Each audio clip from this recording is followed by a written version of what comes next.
Welcome back, bitches.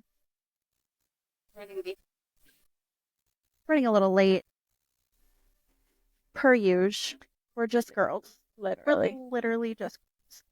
So last week we talked about Last week we talked about, we introduced ourselves. So if you're back, thanks for that. And we also talked about how it feels going from a toxic relationship into a healthy relationship. And this week we're here to party. but first we did post a question box asking what topics you guys wanted to hear about, what there's anything you wanted to know about us. And one of the responses was work-life balance. What is she? Who is she? I don't know what work-life balance What is. is life? Actually, all I know is work. No, but I think I would say I do still struggle with work-life balance for sure, but it has gotten so much better. I recently started a business class, and one of the questions in sorry, Luna really wants to know too. yeah, she's interested. One of the questions in the class was three journal prompts, and it was like, who am I? What do I stand for? And why do I stand for it? But it's in a sense of like, who are you outside of Work. work? Like, who are you outside of mom? Who are you outside of sister, out of personal trainer, out of Correct. tan artist? Like, who are you? Yeah. And when I got asked that question, I literally was like, I don't fucking know. So, I would say work life balance for me has gotten better over the years, but like 5 years into owning a business, and I still sometimes am like, what the fuck? Like, when do I ever get a break? Yeah. I- I think I would imagine most business owners probably say that it takes a long time for them to really get that balance. Like it's not something that you're going to know 1, 2, 3, 4, 5 years in and have it perfected to a T. I definitely like grew up with that like grind mentality for multiple reasons. My mom was a single mom, so she had to work all the time, obviously to pay the bills and feed her three kids. But then, like, my dad was a business owner and worked. Like, we hardly saw him, we hardly heard from him because he was always working. And so I thought that was what you do. right. I think, and it's so crazy you say that because like growing up, my dad worked for the railroad. He got into a bad accident, which caused he had to have back surgery. Like he had to learn how to rewalk, all of that. Yeah. So in my younger years, my mom were like, times were obviously so different. My mom was working three jobs and my dad stayed at home with us. So my mentality is like the female has to be the breadwinner, Right. which is Yeah. like, you know what I mean? So like, I think like going from struggling when I was younger to now, I'm like, I refuse to fail. And I think that's part of the reason I struggle with work life balance. Yeah. Um, but if you don't prioritize that, like, I'm here to tell you that you will get burnt out. I think 2024 was the first year that I actually like kind of loosened the reins a little bit when it Yeah. came to work. Like, my clients are going to be okay without me, Right. you know? Yeah. And establishing boundaries. So I actually read this book. It was recommended to me by actually a realtor. It's called X is Better Than X. And the whole premise of the book basically is like, if you want to grow, whether it's personally, professionally, whatever, we get stuck in this mindset of X, which is like I can't get beyond this point, and we have these limiting beliefs that we can't be better in some capacity. In the book, it's primarily based on work and growing your business. And the author, it was two authors actually, and one of them has a consulting business and it's in Canada, but he says that he has like 180 rest days per year. And every year he schedules out those rest days, and they are legitimately rest days, no work, nothing, nothing work related.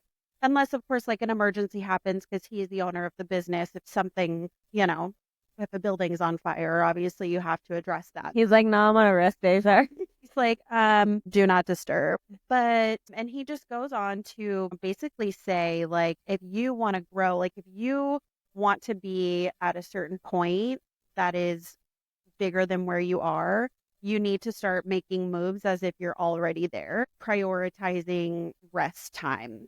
Like he goes on to say that, the best athletes in the world, I want to say it was LeBron James that he used as like an example. LeBron James is one of the oldest basketball players in the NBA, right?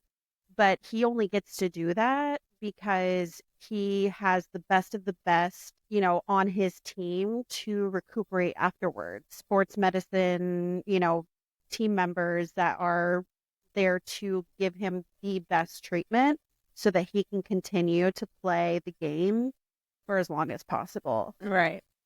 Yeah, I agree. Rest is important. It Yeah. definitely takes time to establish that though, for sure. In business, I mean, the first couple of years, you literally are just straight grinding. Yeah. Because you're trying to figure that out. But my advice to you would be don't feel guilty for taking time off or to take time to prioritize you. My second thing would be like, you don't have to respond to everything right away. Like, give it at least 3 to 6 hours. Don't stress yourself out and move at a pace that's comfortable for you. Like, if you're like, I'm feeling burnt out, I need a rest day, take that rest day, because if you don't, like, it's just all going to be bad. You'll lose your passion and you just won't want to do it. Yeah. And you have to actually take that rest day. And that means like stay off of your social media. If you have a business, stay off your business social media. I struggle with that. I will still kind of be like, what's everybody up to? That FOMO.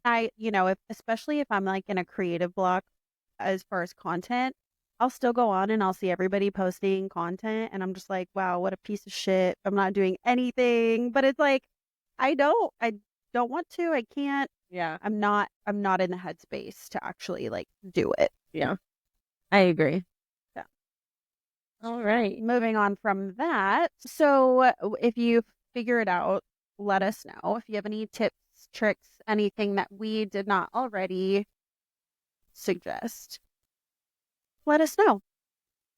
So moving on from that, I wanted to ask, did you ever have like a party girl phase? 100%. It was last year. She's like, it was last weekend. Yeah, I mean, being that I was like tied down from 14 to 24. Said rock on bitches. Yeah, I had a party phase, but I'm kind of hesitant calling it a party phase because when I think of a party phase, my brain goes to like blackout drunk. Yeah, like she was slutted out, like. Yeah. And I just want to start by saying, even though I had a party phase, I was a well-behaved woman. Yeah. I didn't sleep around with anyone. I simply just partied. There's nothing wrong with that if you do. Yeah, I'm not judging. I never had a slut phase, as some of the kids call it. Oh, that's a good like, thing to differentiate them. You have like your slut phase, which like I never had a slut phase. I had a party phase. Party on sluts. Like, yeah. I am here. I root for you. Honestly, I lived through that because like, yeah, I hear these stories and I'm like, damn bitch, like get it. Yeah, hell yeah, too. Because like guys can do it and it's like, oh, like you're so rad. That's not even like, I don't even, what do they say? I don't know. The guys are like, hell yeah, dude. Yeah. Like I slept with 10 bitches last week and it's just like, I'm appalled. Okay. But then when like girls do it, it's like, ew, you're disgusting. Like, yeah, we normalize girls using their power. Facts. For fun. Facts. Yeah. No, I did have a party phase last year. Was it? Yeah, it was last year, like the beginning of last year. And addiction runs very strong in both sides of my family. So I knew I had to pull myself out. And that's why I did the bodybuilding show. Because, I mean, I wouldn't say I was an alcoholic, but like every weekend I was like, hell yeah, let's go to the bar. Let's get fucked up. Let's rage. I mean, it got to the point where I would walk into the local bar and like the security guards were giving me hugs. And that. I was like, I am that girl. Oh, not the Longhorn. Not the Longhorn. Yeah. I mean, I definitely think it was needed. Like, it kind of helped me find myself and like get out there and do things like my teenage self or my 21-year-old self never got the chance to do. Yeah. But it was fun. I made the most memories, but also like coming down from that high was like super eye-opening because you realize like those people aren't your friends. Yeah. Like those were my party friends. Like if they called me today and asked for something, I would do anything for them. Right. But it's like now that we're not going and getting fucked up every weekend, like we don't really talk. Yeah. There's always those friends that kind of like serve that purpose. Yeah. It's like, I feel like that it's just a rite of passage. Yeah. Like as humans, it's just like you have your friends that, are specifically good for X, Y, and Z, and that's okay. And I will throw in there too that what ended my party phase was I was at Hi-Fi in Old Town Scottsdale and I was the DD and I was with two of my clients actually. And so we got there at like 7 or 8 and I was like, I'm just going to have one drink. Like I'll be fine to drive home after one drink because it was 7. We weren't leaving till 2. Yeah. I am not even kidding you. I had my one drink and all of a sudden I looked at my friends and I was like, I'm sick. Like I can't, like everything's blurry. The world is spinning. Like I need to go to the bathroom. And I'm like a very aware person. Like I'm paranoid as fuck. So I went to the bathroom and I'm uncontrollably throwing up. And I'm like, there's no way I'm fucked up off one drink. So then I'm like, I look at them and I'm like, yo, we gotta go. Like, I don't know how we're gonna get home. I can't drive us home, but like, we have to get the fuck out. And so they were like, Skyler, like, what's your issue? Like, you literally had one drink. And I was like, yeah, but like, I'm sick. Like, we gotta go. So I remember getting us to the car, which was like 2 blocks away because you park pretty far in Old Town. Yeah. And then after that, I don't remember anything else. And then, Blacked out. no, I think I got roofied. No, yeah. Because like I was like she took a video of me and at the time we didn't know like it was that. She took a video of me on the way home. We were on the freeway and my head was literally out the window and I was just barfing all down the car. And there's also a video of her like what's the code to get into the apartment complex? And I was like, I don't have a code. And she's like, you need to open your phone for me. Like I need to get you home. And I was like, I don't have a phone. Like, I don't know the code to my phone. Like, I don't know anything. Well, I woke up the next morning and I was on my couch and the doggy door was still open, which I always shut before I went to bed, and no one was in the apartment. And so I go back and I look because I had like a Ring camera at the apartment. I go back and I look and it's like me walking in, but like my client was holding the phone up to my face for my Face ID to unlock the phone so we could get in the door because I didn't like there was no concept of anything. Yeah. And I like woke up the next morning and I was like, something had to have happened because like in my 26 years of life, like I've never slept with jeans on and I've never slept on my couch. Right. Or blacked out after one drink. And I didn't even finish the drink. Yeah. So that was like kind of when I was like, yeah, like I think I'm ready to retire from this. Like, yeah, that'll do it. That'll do it. Did you ever like reach out to Hi-Fi and say like, hey, something happened? No, because down there, I've heard it's common for like men will pay the bottle girls extra money to roofie women. If you do that, there's a special place in hell for you. Literally. If you as a girl take money to do that to other people, I hope you have explosive diarrhea for the rest of your life. Honestly. Facts. No, but that was a scary time for me. And I'll say like I'm just thankful like I'm as paranoid as I am to realize like I got to the car before I completely blacked out. Yeah. That's Like good. I at least had enough in me to like go to the bathroom, throw up, walk out of the club, go to the car. Yeah. That's actually insane. Yeah, and I think I've only went to Old Town one time again since then, and I was with a huge group of girls and guys. Yeah. And I like didn't even get plastered because I was way too terrified. Yeah. I mean, like I was holding my drink like covering it because you're all touching, so someone could have simply walked by and just slipped something in there. Right. So I don't know for sure if I was roofied, but that's the only thing I can think of it being. Like I've never been that sick and not remembered anything like that. Yeah. That's wild. Yeah. That's so scary. And especially too, like, because ASU's down there, like, there's so many young, naive college girls down there. Like, watch yourself, ladies. I'm like, sorry, you wasted your drug money on me and didn't get anything out of it. But like, Literally, is it expensive? I don't know. I've always wondered, but I don't want to Google it. Like, I don't want to get flagged, you know? How expensive? And how expensive are roofies? And then, like, the government's watching me every move I make. Hey, we saw your Google search. Did you? What are you up to? Did you ever have a party girl era? Yeah, it was very short lived because then I got pregnant. It was from like 17 to 18, Love that. honestly. I mean, I had like drank and stuff like in high school. My mom was a bartender and like and she was very like in with that, like she was very lax. Like I could drink at home. Stop. Doug, you're being real dramatic right now. Sorry if you hear his annoying ass fart.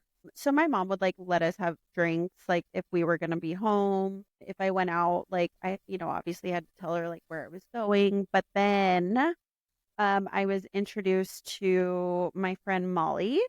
Did that a whole lot for a period of time, short, like a year. And it was honestly, it was pretty scary because like the guy I was dating was with a drug dealer, well, actually several, but one specifically that sold Molly.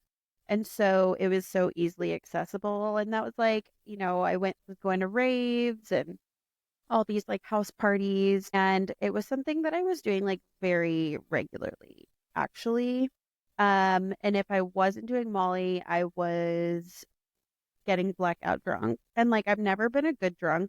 I go to sleep. I don't black out and do stupid shit. I go to bed.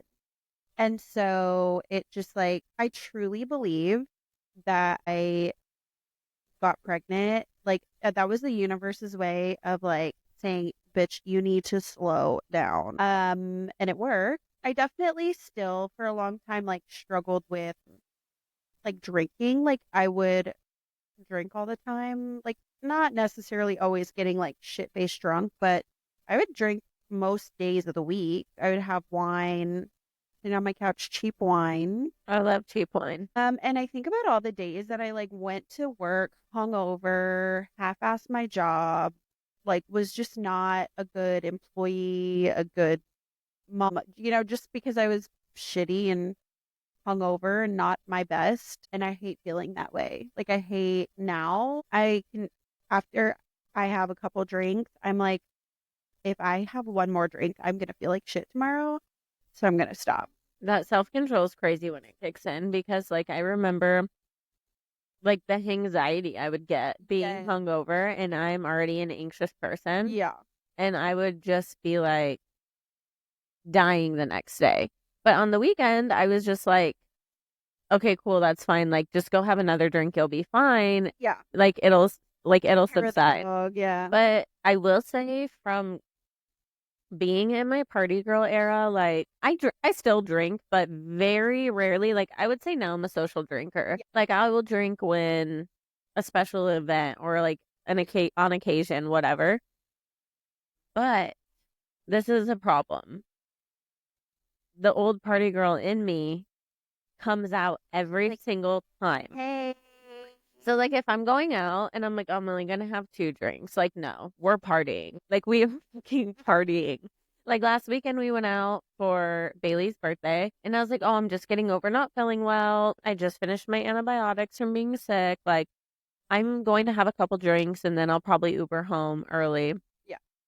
And the whole party left and I was still there. I ended up staying till the bar closed. It was like 11:30 when everyone left and I was like, yeah, like the drinks are flowing. Like I'm not leaving. Like I'm staying here. Yeah. And it's just like, so I wish I could be better in that aspect. I mean, it happens like once every 6 months to like 6 to 12 months it happens. But like every time it happens, I'm like, here she comes. Anymore, I really prefer to like day drink. Go have a couple cold brews with lunch, get a little tipsy, and then go home, take a nap. And then you wake up and you're like ready to go. Yeah, and then it's like, okay, done with that. But we recently started getting, we just got some at, what is it, Total Wine. They have THC infused drinks, and they're like just enough that it's like, Are they alcohol though? no, Just THC. just THC. I mean, I guess maybe they have some that have alcohol in them, but the ones that we got didn't, because I'm like, I want like something, but I don't want to feel like shit the next day. And they're actually pretty good. Like it was the perfect like buzz, but you weren't like, I don't like to smoke weed because I'm a whole idiot. You talk to me and I'm like, what are words? What is I, on the other hand, I am the stony baloney girl. Not anymore. I'm sober. I quit smoking weed back in February, actually. But so what?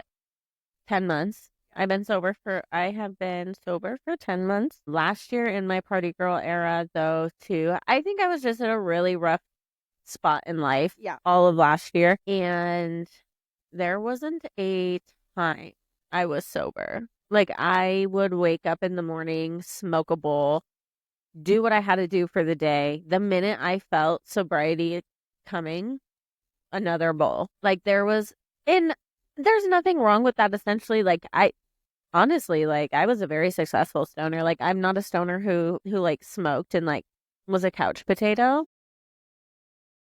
Yeah.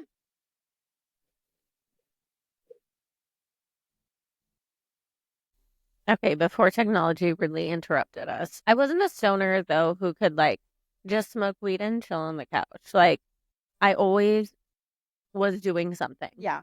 So I was actually very successful and I got so much shit done. My content creation was on point, but I made the choice to ultimately get sober. Oh my God, sorry. I made the choice to get sober from alcohol and weed because I just didn't like, I was using it to escape reality. I wasn't facing what was going on in my life.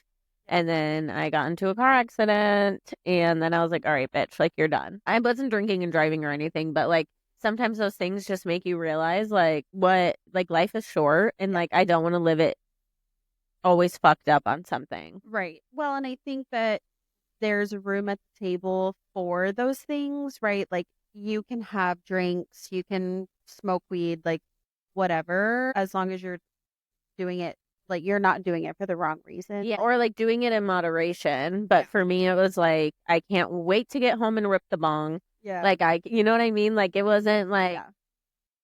You use it as like a crutch. coping mechanism. Yeah. Yeah. And I think that was like when I really started like trying to limit like my alcohol consumption, was like every inconvenience was like, I need a drink. I need a glass of wine. Everything. Like if the wind blew one direction instead of the other, it was, I need a glass of wine. Like it's been a long day. And it's Been a long day. literally. And so I just like, I stopped drinking. The old you would have been like, pour me a glass of wine. Every time. Breakfast, lunch, dinner, I'm always down for a glass of wine. Shooting star, we're getting fucked up. Yeah. Like, but then I had some things happen in my family. I went no contact with my mom, and just like a lot of things were happening. My mom and stepdad separated, and just like every time I would drink, I would get like mad. I'd start like just ranting about my mom, my dad, my cousin, whoever. Or I would be crying, or it was like always something so just like dramatic. And I'm like, okay, every time I drink, this happens. Like, that's not, I want to drink to like have fun. I don't want to drink to like cry and be mad or whatever. Like, I want to deal with those things sober. So I started really limiting my drink. So yeah, I just like started really not having fun while I was drinking. And the more I limited my drinking, the better I felt waking up, not with a headache and, like just feeling like garbage. I just started to realize that like how much it was clouding. I could think more clearly. when something stressful happened, like I found that I was managing it so much better. Like instead of being so irritable all the time, I felt better. And so now I will still drink, but like you just like socially, I'll have a few drinks here and there, have a couple lunch beers, but I don't, I don't even like want it. At the end of the day, I'm not like, I want to drink. Yeah. And I think that like I don't know why this cough will not go away, but I think that a party phase is honestly essential for self growth. Like I'm not saying like if you didn't go through one, you're a piece of shit, or if you did go through one, you're a piece of shit, but like you have to experience that living moment. Yeah. And I mean it helped me get through so much shit, but it also helped me create those memories that are like not when I'm 60, I'm not going to be curious of like what it was like to Yeah. go through that. Right. It was fun. Like hell yeah. I loved it. Like, but looking back now, like where I'm at in life now, like I don't want to go back to her, No. like Yeah, it definitely is like it's something that everybody should experience, and not to say that like everybody should go out and just like get blackout drunk all the time to hell yeah. have a party girl phase, but like try it. Don't get blackout drunk. 10 out of 10 do not recommend. So anyways, long story short, live your life, have the drink. Don't do like hard drugs. And that's one thing that like I never did. Yeah. I was like, because, and I think I've always been so scared because addiction does run so strong in my family. Like, I never touched anything. Yeah. Only weed. Yeah. I cannot say the same. I never did like any of the super like hard drugs, but I've definitely done my I've fair never done share. heroin or meth, but Yeah, but I've done everything. No, just kidding. But I definitely did far more than I ever needed to. And nowadays, like, that's so scary because you just don't know. Like, what was I doing getting stuff from these strangers? I actually did have a bad experience with ecstasy. I purchased ecstasy from some stranger, and it was the worst experience of my life. I was like, this is not what I signed up what for. the fuck is happening? Yes, it was terrible. And now looking back, that should have been my sign. Like the signs were there. I just chose to ignore them for no reason. And so if you get the signs, please listen to them. Do not ignore them. Take the sign and run with it. No, but party year is fun for sure. Just be safe. I don't miss her, but I loved her. Yeah. There was nights I would like roll back into my house at like 5 or 6 in the morning, and I'm just like, this is normally the time I wake up. Yeah. I'm a garbage human when I am hungover. Dude, and you know what's so funny is like when I'm hungover, I think it's like this guilt that I feel. I will wake up literally at like 6 or 7 in the morning and like I'm busting shit out that whole day because I'm just like, like I don't know if it's from me feeling guilty. And I felt bad because when Dalen and I first like were hanging out or whatever, we weren't dating yet, but we would go out and then we'd come home. And the next morning at like 6 a.m., I'm getting the Frenchies up. I'm getting up and like I know he still wants to be sleeping, but I'm like, no. Like we have like I'm out there fucking scrubbing the kitchen at 6 a.m. and he's like, oh my God. We cannot. And I'm like, I sit there and rot on the couch in my pajamas. And I'm like, Lindsey, you are a fucking grown up. Like, You're a grown up. Such a piece of shit. I'm literally just a girl. You spent $100 last night at the bar, and now look at you. Now you're $100 poorer, and you're hungover. You look ugly because you didn't get all your makeup off last night. Oh, I wouldn't even take that shit off. I'm just like, fuck it. I'm going home. Like, I'm not taking my makeup off. No, like I woke up the other morning, after going out with the family, 4 a.m., pounding headache. My headache woke me up and said, ring, ring, bitch, get up and fix this. And so 4 a.m., I'm going up the stairs at my brother-in-law's house trying to find a banana so that I can take some freaking ibuprofen. Because when you're a grown up, you realize that if you take ibuprofen on an empty stomach, you're going to have a tummy ache. Not only are you going to be hungover and be a piece of shit, you're also now going to have a tummy ache. So I had to go get a banana, take some medicine, brush my teeth, and lie back down. That's being hungover in your 30s. Like, those espresso martinis really did me dirty. They did. There was only one time in my entire life I was so hungover that no, go lay down. I just want to party. There was only one time in my entire life, and this story is so fucking funny, that I was on my deathbed. I went out to Salt Tacos and Tequila at Westgate for my 21st birthday, I think. Yeah. Okay, from when I got 86. So that was cool because Leave that. I was walking up. They have like a little stairs area. I was trying to look for the people I was with. Okay, so first let me refrain. Let me start with I had just turned 21. One of my friends I was with, we knew the bartender. So he was making the singles doubles. We had no idea. So I had 6 vodka Red Bulls. Well, in reality, I had 12 vodka Red Bulls. And my 21-year-old self could not handle that, dude. Like, so how I got 86 was I was walking up the stairs to try and find the people I was with. And I had my drink in my hand, my fresh drink that I probably did not need. And I dropped it all over the security guard. And I looked down at you're done. Yeah, I looked down at the floor and I looked back up and I was like, I'm so sorry.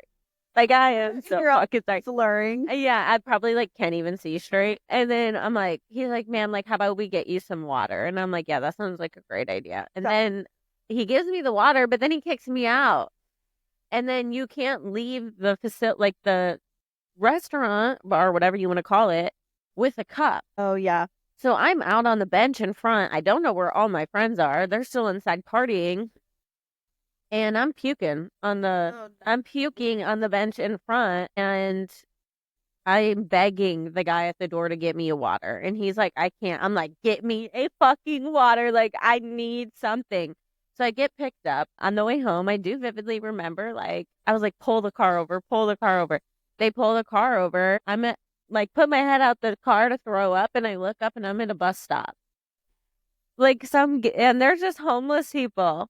Right? They're like, yeah, me too. And so I get home. I go to bed. My parents are in Sturgis for bike week. Okay. Now I wake up the next morning and I'm on my deathbed. Like, I went to bed in a tube top. I woke up. My titty was all out. I walked downstairs and my sister's husband lived with us. Like, I lived at home still at the time. And I go lay on the couch and I remember laying there and I tell my sister, like, I need you to go to the store and get me a Gatorade. And she goes, Skyler. And I was like, what? And she's like, your titty's hanging out. You went downstairs like And I was like, And she's like, are you going to fix it? Chance is here. You're like, you getting me a Gatorade or what? That's not the point. And so she's like telling me to put my boobs away. Like, she's like, my husband's like, you need to fucking put your tits away. And I'm just like that, out of it. So I finally get the courage to pull my top up. And she goes to the store, gets me a Gatorade. And she comes home and she starts cooking a pork tenderloin. And I remember this vividly because I tell her, I'm like, you need to stop cooking whatever the fuck you're cooking because, like, I'm gonna throw up. This shit is disgusting smelling. And she's like, well, then you need to go upstairs. Like, everyone else in the house is hungry. So I go in my mom's shower. She has, like, one of those big stand-up showers. And I'm just sitting on the shower floor. And I'm crying at this point. And I've never felt so shitty in my life. And I remember screaming for my sister to come upstairs. So she comes in there and I'm just laying on the shower floor and I'm like, call mom. And she's like, what? And I'm like, call mom now. So she calls my mom, who's just enjoying her fucking life. Fuck do you want? And I'm like, mom. And she's like, yeah, babe. I'm like, I need you to get on a plane and come home. Mind you, I'm 21 years old. Like, get on a plane right now. She's like, what? Like, she's freaking out, right? She's like, Skyler, what happened? My God, are you okay? And I'm like, no, I'm not. Like, I'm so hungover. Like, I don't think I'm going to make it. Like, I feel like shit. This might be our last conversation. And she's like, okay, honey, well, like, I'm not going to get on the plane and come home because you're hungover. She's like, you could suck it the fuck up. She's like, take some ibuprofen, you're fine. I'm like, no. And I'm like freaking out, right? I'm like, no, mom, like, what if I need to go get my stomach pumped? Like, I feel like death. And she's like, well, just, keep taking a hot shower and like, you'll be all right. And so I get out of the shower and I'm still not feeling it. And like, I take my meds, I take a nap. I wake up from my nap feeling even worse and I call her again. And she's like, yeah, honey. And I'm like, mom, I need, like, get on a fucking plane right now. Like, This is really it. like this is the end of time. And she was just like, Skyler, like, be so fucking for real. Welcome to being an adult, sweetie. I never got that drunk again in my life. I refuse. That, I literally, like, I'm like, I am a 21-year-old adult calling my mom on her shower floor, asking her to fly home because I'm hungover. She's like, look, I was an idiot last night. I need you to come home, please. What do I do? It literally took me like 2 days to recover. And I wish we knew about like the IV treatments at that point in my life because I mean, like I tried to eat, I was throwing up. Like I thought it was the end time. And ever since then, you will not ever catch me being that fucked up. Yeah. Like I mean, it's funny to laugh about now. Yeah, now when you're not living it, Yeah. being hungover is the actual worst.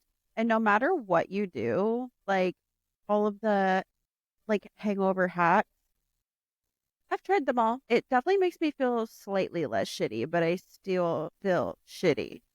Like I can't do it anymore. No, it's not for me. And I just, it's not for me. I don't know what else to say besides the fact that like, I can't. I remember being like 16, 17, like going to desert parties, getting absolutely trashed, coming home, waking up the next day feeling fine. But I promise you, like once I hit 25, it was like the hangovers got incredibly worse. And from what I hear, it just continues to get worse. Older friends that we have, they're like, yeah, it takes you 2 days, it takes me 3. Like, so. I know. And then sometimes I look at my dad, he's a little party animal, and he's like drinking his beer. Like on his 50th birthday, we stayed up drinking beer until like 7 a.m. And he woke up the next day and he's just like ready to go. And I'm just like dying. And I'm like, bro, you're 50. No, that's literally my dad. He'll get up and he'll be doing yard work at 6 a.m. I'm like, sir, what? Is something I wrong? watched you last night drink all of those Jack and Cokes. Like, what? And Dude, when my dad's drinking Jack, me and my sister have like a sister club. oh, Like we'll make because my dad will start drinking Jack and it's the speech of, you're my baby girl and I just love you so much. And then so like I'll be like texting my sister like, come save me. I mean, it's so cute that he does that and like whatever. But I'm just like, here we go. Like you're like, trash. hold on, can you say that again? I'm like, wait, So who's gonna be on your will? I hope it's me. No, my dad does the same though. He gets all sappy, and I'm just like, I'm like, yeah, I know I'm your daughter. I know I'm your favorite. No, my poor dad, he has 3 daughters. Yeah. Yeah, my dad plays like the whole "you're my favorite oldest daughter," and I'm like, It's because I'm "Your the daughter, be for real." Like you and I both know, but I'm not the favorite child because he has a son, so that's like by default that's his favorite child because he's a boy. But honestly, there's 4 of us, so I have 2 sisters and a brother. My mom's favorite is definitely my brother. She will deny that, but all her kids they know. have to deny it. They can't tell you. Yeah. Yeah, that's I love you all the same. I'm like, bullshit. You love him No. more. Yeah. No, just but my dad, he's honestly pretty like I think he just doesn't have a favorite. Yeah. I think he loves us all the same. Like actually, Yeah. I feel like I believe you. I believe you. You're a nice guy. But my mom, she definitely loves my brother more. Yeah, I mean, my sister's like weird. So I know for a fact, like, if she was not his daughter, he would definitely be judging her for sure. She's like, she's eclectic, I guess we'll say. But we love her. I was always my mom's favorite, but But she wasn't your favorite. Well, not anymore. And I'm no longer her favorite. Actually, she hates me, wants nothing to do with me. Hey, Mom. Hey. Me and my mom went through a rough patch too. But we're on the come up. I love that. Yeah. I think that there may be a time that I'll have a relationship with my mom again, but it'll look much, much different than it did before. Yeah. That story's for another time. Yeah. We got a lot of But now you're a mom. You're a good mom. We love motherhood is so ghetto, you guys. Parenthood, I'll include the dads. Parenthood is the most ghetto hood I have ever lived in. Let me just tell you. I mean, yeah. I can't relate because I don't have kids, but like dog momhood's pretty fucking ghetto too because my dogs don't listen for shit. Yeah, they're like kids. I freaking AJ, I drop her off at school and she's just got an attitude every day.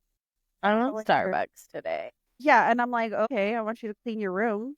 I want you to pick up after yourself. Better pull that money from your savings account. Yeah, she's like, Sephora, what am I gonna get for Sephora? I'm like, a job maybe? Before are you hiring? My 12-year-old needs A job. some income. AJ. We love her. She tests me. That's for sure. I was just thinking about it on the way here too. Like, if you are under the age of 25, you have no business having children. And I was 20 when I had her. And so it's like we've grown up together. She feels like my little sister that like suddenly I have to be financially responsible for. And I'm like, And she has expensive taste. Her Lululemon backpack. okay, but my mom used to always give me a hard time when I was younger. Like she'd be like, "You have champagne taste on a beer budget," because I would be like, "I want the number 7 from McDonald's instead of like the McChicken or freaking The dollar the value." Yeah, like I want the 10-piece nuggets, please, with fries. And she would always tell me that I like had expensive taste.